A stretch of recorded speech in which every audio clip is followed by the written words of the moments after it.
Nous rendons vraiment grâce au Seigneur qui nous offre encore ce jour. Béni soit le nom de notre Seigneur Jésus-Christ. Bonjour chers frères et sœurs, que la grâce et la bonne main de l'Éternel soient sur vous. Nous prions que dans cette saison de votre vie, l'Éternel vous donne de rencontrer ces grandes grâces. Que la grâce de l'Éternel s'intéresse à vous. Que la grâce de l'Éternel tombe sur vous dans cette saison et vous donne de passer à une autre étape de votre vie, de votre destinée, de vos réalisations, de vos projets dans le nom de Jésus-Christ de Nazareth.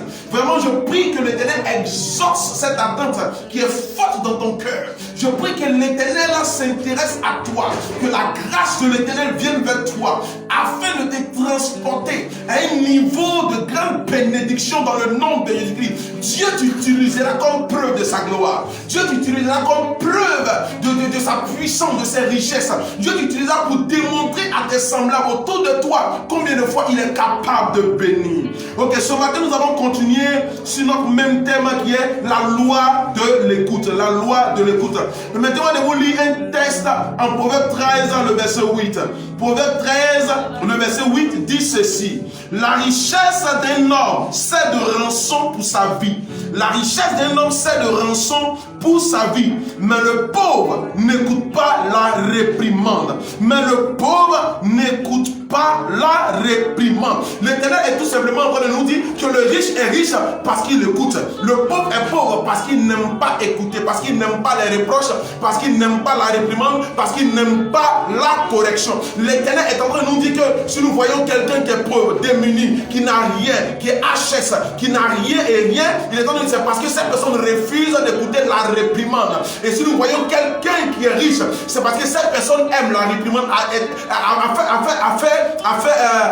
développer cette habitude, à développer cette valeur, ce potentiel, à écouter, à faire attention aux propos de ses semblables. Frères et sœurs, sur le chemin de la réussite, sur le chemin de la prospérité, sur le chemin de la gloire, nous pouvons exclure la loi de l'écoute. Nous pouvons exclure cette loi. Dieu est d'avis. Dieu veut que nous écoutons. Et ce texte est écrit par Salomon. Salomon, qui a pu acquérir une grande sagesse, nous exhorte à écouter.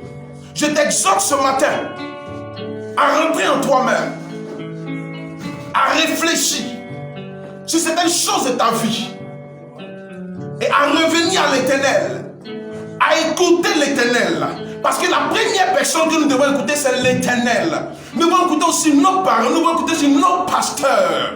Frères et sœurs, tous ceux qui sont autour de toi ne sont pas là forcément pour te détruire. Il y a des gens qui veulent te bâtir. Il y a des gens qui aimeraient que tu sois meilleur demain. Mais tu as besoin d'écouter de leurs conseils. D'ailleurs, la Bible dit que la multitude des conseillers procure la sagesse. La multitude des conseillers procure la sagesse. Je suis en train de te dire de ne pas ignorer ton plus proche voisin. Je suis en train de te dire de ne pas ignorer ton semblable. Je suis en train de te dire de faire attention même aux plus démunis de la société. L'Éternel peut l'utiliser comme un canal pour t'apporter un conseil et changer radicalement ta vie. L'écoute est capable de nous conduire à la richesse. La loi de l'écoute finira par nous donner d'avoir accès à l'intelligence et à la sagesse. Et la Bible dit que la sagesse vaut mieux que la richesse, vaut mieux que les perles, vaut mieux que l'argent, vaut mieux que l'or, frères et sœurs. La Bible dit que c'est la sagesse qui procure la richesse. Comment est-ce que j'acquiers la sagesse? En écoutant. En écoutant, frère. En écoutant, ma soeur. Si tu refuses d'écouter, tu passeras à côté de tes projets. Si tu refuses d'écouter, tu passeras à côté de ce que tu aimerais être dans l'avenir. C'est important d'écouter, c'est important d'avoir la vie des autres. Tu n'es pas venu sur la terre par hasard.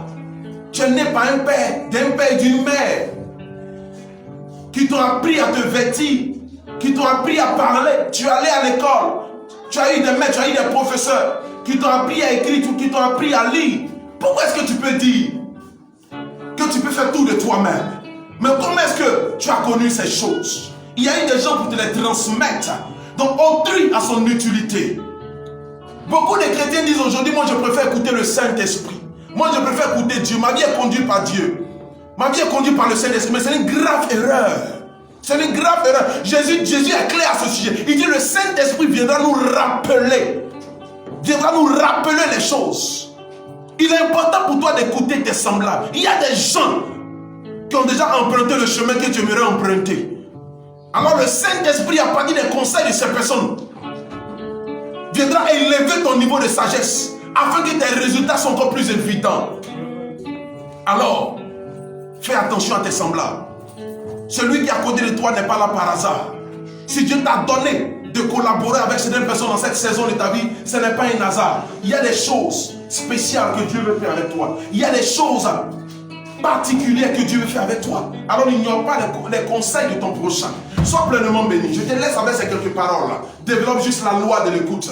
Et l'Éternel te conduira à une autre étape de ta vie. Sois pleinement béni. Je tends ma main vers toi, afin que l'Éternel se souvienne de toi. Je tends ma main vers toi, afin que la main de l'Éternel se pose sur toi. Je tends ma main vers toi, afin que la main de l'Éternel se pose sur toi, pour te lever, pour te favoriser. Je tends ma main vers toi, afin que l'onction pour la progression, l'onction pour les grandes grâces, l'onction pour la réussite, l'onction pour la percée dans tous les domaines de la vie s'attache à toi. Bon dimanche. Soyez pleinement bénis. Vivez et régnez éternellement. Amen.